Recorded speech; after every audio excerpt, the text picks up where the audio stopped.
The best part of the holiday season is not friends and family, but the College Bowl Pick'em season. So make sure you stick around to get Ryan McCrystal's thoughts on how you can dominate your Bowl Pick'em group this year.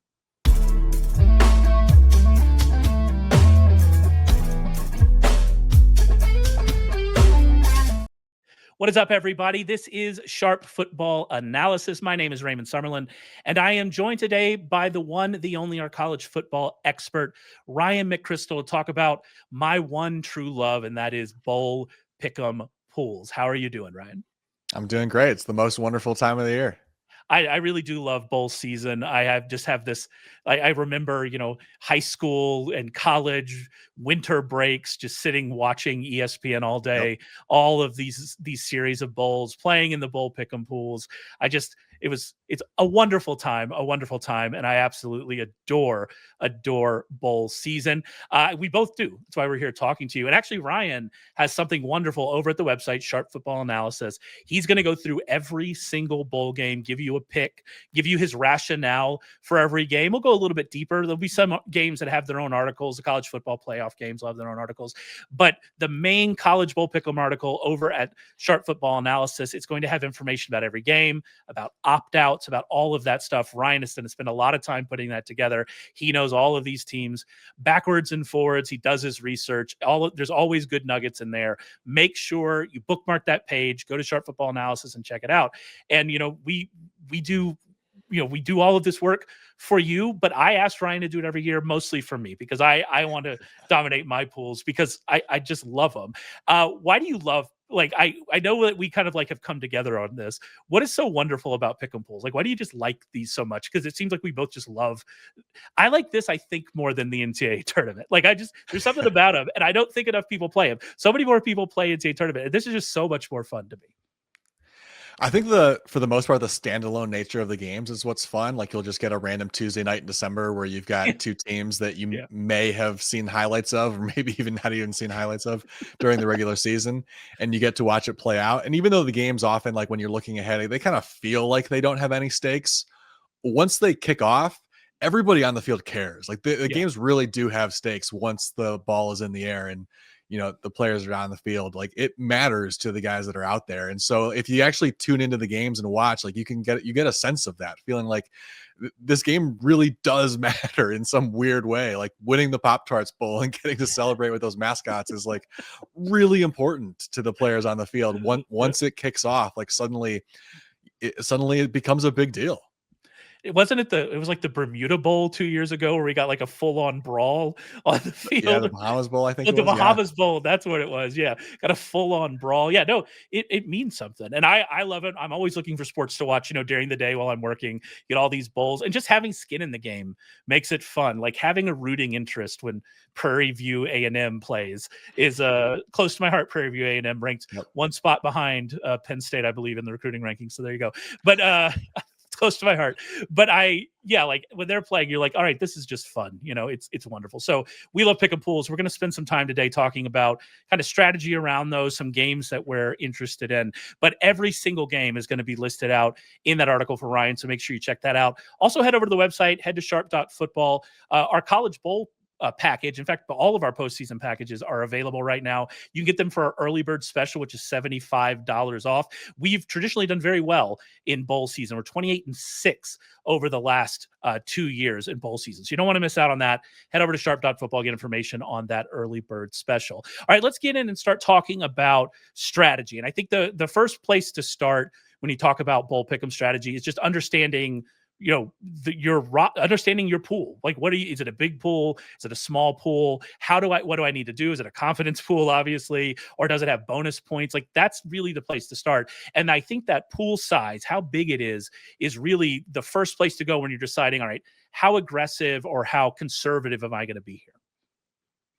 Yeah, the pool size matters, because if you're in a small pool, don't overthink it. Just pick winners. Whoever you think is going to win with the most confidence points, just go with that. But if you're in a big pool, you got to try to differentiate yourself. It's sort of like if you're in a big NCAA tournament pool where you got to pick some upsets, pick a higher seed to go deep into the tournament. same thing. Like you got to pick a big upset at some point because you want to be able to differentiate yourself and somewhat to rise to the top. So the pool size is really, from a strategy perspective, is the biggest difference maker in terms of what could change based on what your pool setup is like. And how are you looking for those upsets you're going to attack? Obviously, you know a lot more about these teams than just the average Joe like me who watches their favorite team and then, watches the biggest games. So you have more inside knowledge, but maybe if you didn't, like, what are you looking for to find these spots that, okay, this is a spot I can attack? Maybe I'll still be wrong. Like maybe I don't think this team is going to win, but this is a spot I can attack. Yeah, some of it just comes from knowing the teams, like you said, especially with opt outs and whatnot. Like if you have a little bit more information on the backup quarterback who's going to play, like sometimes an upset isn't necessarily really an upset. And so definitely check out the article on the website because I'll be updating that throughout bowl season, sometimes day of, even if we get, late breaking opt outs. So definitely check that out. But from a more big picture perspective, overconfidence tends to come from just a lack of knowledge. So the teams that no one's familiar with, it doesn't even necessarily have to be with whether you watch them at all this year, whether you're vaguely familiar with them, sort of shifts your confidence level. One game that I want to point out particularly is Delaware against Louisiana. No one's really watched either of those teams play, but everybody knows the Raging Cajuns. They're in bowl season almost every year. You've picked them, you've watched them in a bowl game at some point. You've never seen Delaware play. You've probably literally never seen Delaware play. It's their first year in the FBS level. And so everyone's going to pick Louisiana in that game, but it's really probably closer to a toss-up. Louisiana's favored, but Delaware's a decent team. They could certainly pull off an upset. That's the type of game where the confidence points are going to be skewed. I'll throw out a few others. Old Dominion against USF. USF was in the playoff hunt, so everybody's going to be on USF, but Old Dominion has a really exciting offense. They could win a shootout in that game. New Mexico against Minnesota, another one. Mexico, perennial doormat, but they got a new coach, Jason Eck, who's done a really good job with that program. They could potentially upset Minnesota. East Carolina against Pitt. Pitt, another one, especially, everyone's familiar with them because towards the end of the season, everybody was watching Pitt and saw them pull off a big upset against Georgia Tech. Nobody really watched East Carolina, but they're really good. They were in the race in the American deep into the season. They were, kind of a dark horse playoff contender pretty late. That's a really good team that was competitive with those other American teams that maybe you were a little bit more familiar with, but East Carolina was right there with them. So those are the types of games where the public is generally going to side with the team that they're more familiar with, but those lesser known teams that, that they just haven't watched and aren't familiar with are going to kind of get pushed aside automatically. But those teams that I mentioned, depending on opt-outs, we'll see, could certainly be competitive and pull off an upset in those games. Yeah, and I think your point about opt-outs is really important. Being in a pick 'em pool that's rolling that allows you to adjust your picks as you go is a real benefit for somebody that's going to be paying attention and keeping up with the opt-outs, having that article that you're writing, have that bookmarked and say, all right, these are the games today. What's the news I need to know? Another great tool for that is just Vegas, because the Vegas lines are going to be reacting to these opt-outs. And so it's almost like a cheat code. And I'll give you an example. One of the things over at ESPN's Bowl Mania, which probably is one of the larger ones, we like Splash Sports around here, but Bowl Mania, it's one of the bigger ones.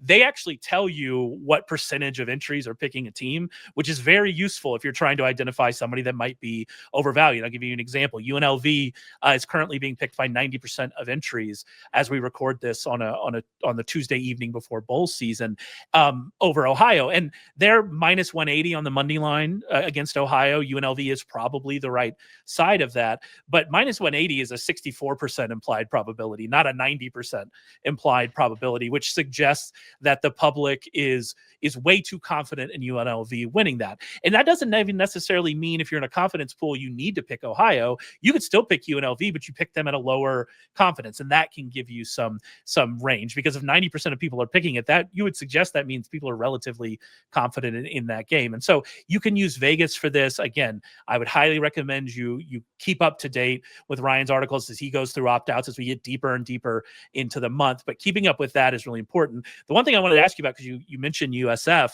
is coaching changes and what we're going to see with all of the coaching changes from a lot of these teams, like you mentioned, that the public has seen play, and the public saw them play because they were good teams. They were good G5 teams that unfortunately now have, lost their coach, and their coach has gone to one of these P4 programs. So how do you handle that? How much stock are you putting into that?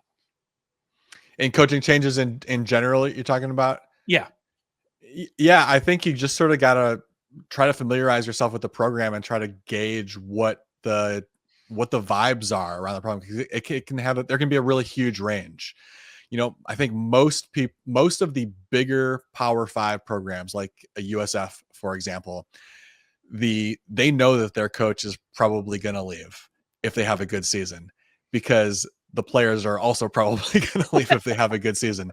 And a lot of the smarter coaches are just kind of open with their players about that. Like, if you want to be a good G5 program, you got to recruit players that you think are good enough to leave your program eventually. And so a lot of them are upfront with it from the very beginning. So for them, read about it. Just do some Google searches, read about what the programs are saying about opt outs, how they've handled it in the past. Look at their recent bowl history, how they've done when they've had opt outs in the past. Like, there's definitely a wide range. It doesn't automatically hurt teams though, because some coaches are way ahead of the game when it comes to that, and they're very upfront with their players that this is going to happen, you're going to leave, I'm going to leave, and we just kind of know that that's how it's going to go. And it doesn't hurt, because the players who are behind, that are getting pushed up to play in those bowl games, now see, all right, this is my chance to prove that I'm going to leave next year, because this is my opportunity to play. And so they end up taking the game very seriously for that reason, because they see it as their opportunity to go get their paycheck. That's an interesting one too, when we're talking about in the era of NIL, even at the big programs, if you have some opt outs, if you play really well in that bowl game, is that a way for you to make more money, earn a transfer somewhere else? If you're at a lower tier P4 program, it really is the world of college football has changed fairly dramatically in the last couple of years. All right, one more thing, kind of moving off strategy, and again, I think just to recap, the biggest part of that is how big is your pool? Play that, play that the way that you should, and then just information. You need information. Use Ryan's article. Go and check that out. But Ryan's going to be going through every single game in that article. And I think one of the things we wanted to talk about as we close out here, just this overall view of bowl games, is like, what are the games we're looking at when we're looking at these? Not like, what are going to be the upset games? What are these pivot point games? These games that we think could swing pools, especially smaller pools, where you're going to have less differentiation between picks. So what kind of games are you looking at? Maybe even specific games that you think these are the types of games that end up swinging these pools. Yeah, well, like I mentioned before, people tend to disregard the teams that they have no familiarity with, like the Delawares that you've never even seen them play a single game before. You just sort of push them aside. People also tend to have more confidence in the teams that they've watched a bunch. So the good teams that missed out on the playoffs, people are going to have a lot of confidence. And so when you have two of those teams going head to head, and there's a handful of games like this out there, two teams that have been in the national spotlight throughout the season, you're going to have people with high confidence points on both sides of it, because they're going to have a strong opinion one way or the other. It's probably going to be mixed, because the spreads in those games usually aren't too large. And so you're going to have, 25 points bet one way, 30 points bet the other way. And so the outcome of the game is going to wipe away a certain percentage of the pool, just because there's such high confidence points on both sides. So the way that I like to approach those games is just put a low confidence points level on it, and just sort of let a portion of your pool weed themselves out, because you're basically guaranteed to have some high confidence point losers one way or the other. A couple of the games that jump out to me this year that sort of fit that general profile of the game is Penn State against Clemson. That, depending on opt-outs, that's probably going to end up being a relatively close game, but people have strong opinions about both Penn State and Clemson. So there's going to be high confidence points waged on both sides. Same thing with Georgia Tech and BYU, two teams that were very much in the playoff race throughout most of this season that people watched a bunch. There's going to be high confidence points wagered on both of those teams, because people either like or dislike them and have, strong opinions. But it's probably going to be a good game, if, unless it's, someone's, disproportionately crushed by opt-outs. It should be a pretty good game. So those are the types of games I'm kind of on the lookout for, to drop in confidence points, and just sort of, even if I think I have a strong leaning one way or the other, better to just hold back some confidence points and let people weed themselves out, because there's going to be so many points wagered on them. Yeah, I think that's fair. And I'm upset that you tried to bait me into talking about Penn State's nearly failed coaching search by mentioning that. But yeah, like that Penn State Clemson game is going to have a lot of eyes on it, because there are people predicting that as a national championship game before the season, and it didn't quite work out for either team that way. I am very interested, just in particular this year, on the second round college playoff games, because of what we saw last year. But they've They've changed the formula. Obviously, we're not going to have like Texas and Arizona State. We're not going to have what Penn State and Boise State. It's going to be different. But I am interested. We're going to have an SEC team going to play Indiana, and people, especially with whatever media machines hype up the SEC, are people going to respect Indiana the way that they probably should? Indiana's proved they're the number one team. That game could be interesting. Are people going to be too confident in whoever comes out of that Oklahoma-Alabama game? That's an interesting one to me. I also think that Texas Tech, with assuming Oregon beats James Madison, Oregon is viewed as a much, much better program than Texas Tech, and they very well could be. Oregon's obviously had a great season, but that Texas Tech team might not have the respect it deserves based on the talent they've been able. So those two games in particular stand out to me as the public might be too far, especially given what happened last year in the second round with these teams that got the bye not doing so well. I wonder if people are going to be way too confident in, we assume, Oregon over James Madison and whoever comes out of that Oklahoma and Alabama game. And I wonder if there's going to be some value on Texas Tech and Indiana, or just some value on not putting that game very high if you're in a confidence pool. So those are two games that are really interesting to me. Yeah, it definitely makes sense. And, we were talking about, being bold in some cases. And if you're in a larger pool, one of the ways you could do that is with some of the playoff games. If you think, people aren't going to take Indiana as seriously, maybe set yourself up to be able to pick Indiana to win the national championship. Set aside those later games, save some high confidence points for those games. If you're in a larger pool, that could be a way to go. Or same thing with Texas Tech, if you want to go that route, picking, an upset throughout the college football playoff, because obviously, people are going to be less willing to bet high confidence points on those games, even if they're going to pick Texas Tech or Indiana to win. We've never seen them do it on this stage before. So people are going to be hesitant to put a lot of points on it. So that, that you could certainly use the playoff games as a way to differentiate yourself as well. Yeah, and I would assume if you have one that locks early, that a lot of people are going to have either Ohio State or Georgia winning the whole thing, and definitely coming out of that side of the bracket. So if you pick someone on the other side of the bracket, if that gives you a chance. And so there are lots of almost March Madness style ways to differentiate yourself here in a large pool again. In a small pool, probably don't need to do that. Probably focus on some of the games. So lots of interesting stuff. There's so much more to get into with bowl pick'ems. There's a bunch of games to get into. That's why Ryan's here, writes this wonderful article. He's going to pick every game. He's going to give you some idea of how many confidence points to put on each of them as we go along through bowl season in December. He's going to keep updating this as we go, focusing on opt-outs, focusing on the news we need to know, doing longer standalone articles for the college football playoff games, which if you haven't read Ryan's game preview articles, you're missing out. There's some of the best stuff you can read to get ready for a college football weekend. All of that available at Sharp Football Analysis. Make sure you check that out.